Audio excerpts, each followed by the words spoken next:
mulaktor.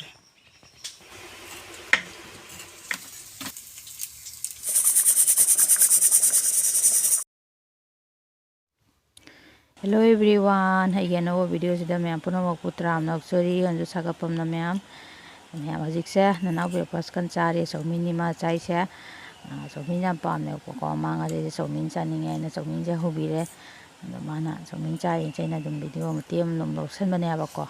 yang asigi video sidi yam nungai ni habati thajade ko aina dum daily to ba thabak singdo dum mutem to mayam da share tawjar ke na dum logjarak pane mayam nungai vidre su loiba fawa sum yengbiwa bako haidi sarabni mapan thokona su video su kya tawba ngamde adadi angang isul chapani na mapan thokna nungai ba mayam gi semjarakpadu su ngamdre bako dum aina khara semjari ba sisa mayam nu sibidanu loiba fawa loipuna makse yengbiwa bako video hapa kuding adani da mayam ado nanause ma siga khalkhana sai jabra ado asisina igi breakfast ni cha leire bujia biscuit asigina dum aigina oire ko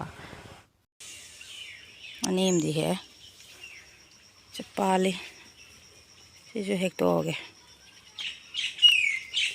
kara di sang, kati ke katawa hektre, tu,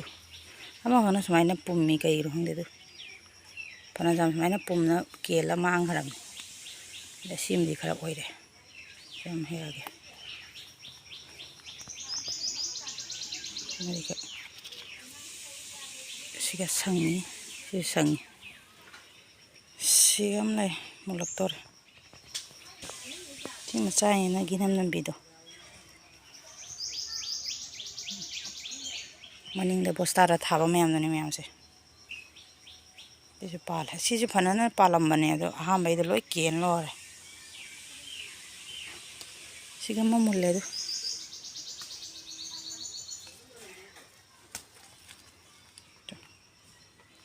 pasatra koi moro kya chagan bo oide machi ma chum ha ba dum ya bido oye ba hendonga chade ai sina na pam na misi bise nam bise o moro ga pam de so ai tai di loi sang ni paling ni loi sang pi khu pi siani si pa palam ma bane do loi pum na mangre songe moro pambi me amna moro he loi na change aduga ayo ki sak thongna ba mu tawrage ado nga che samdok kotok tana machu thum tola tham bane aba ko si oina thongage baro sigi di sabana su sariba aduna mathen ga su tongning dre yang je samle chami thonga ga chaning bi do tawre nga je tawa loiselak tore ei matang dum tawsale aduga sina pungoi lore tawa ko nga je aduga yang je thongbai di fuloina hachadre na madum khamen chimbi alu tawra ka tum thongbane aba ko samna aigi yang je hauni haroina mayam comment su khara dum haibiramo nga thawga tilau ga ngawbane sina final look na sunga oire yang se hagodra mayam tang haibiramo mayam koi mini ge saba khangbai style sini se tori be bar jam kari khutum na sibo pha mathak siga mini o mini jingba jingbirakte oro na sa imma malan je su jingala ke mayam jingko oi langjari ne ba mai walo re mi kutum je se apong nim thadara ga ting thoga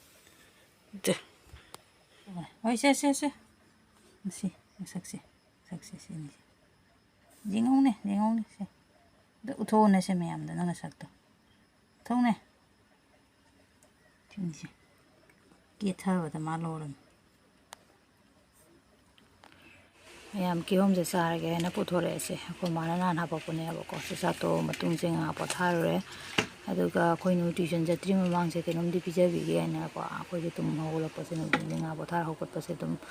kadam te dum chaning ba do adu na ki hom je lai ba se khabi re aduga pija gi ge na ko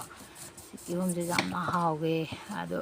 chaba lora ga ne voice over ta use ki hom je khaiba khokpa dum se ura ga du mi ki mahaw to ka wangam de tin je akum home chin manung je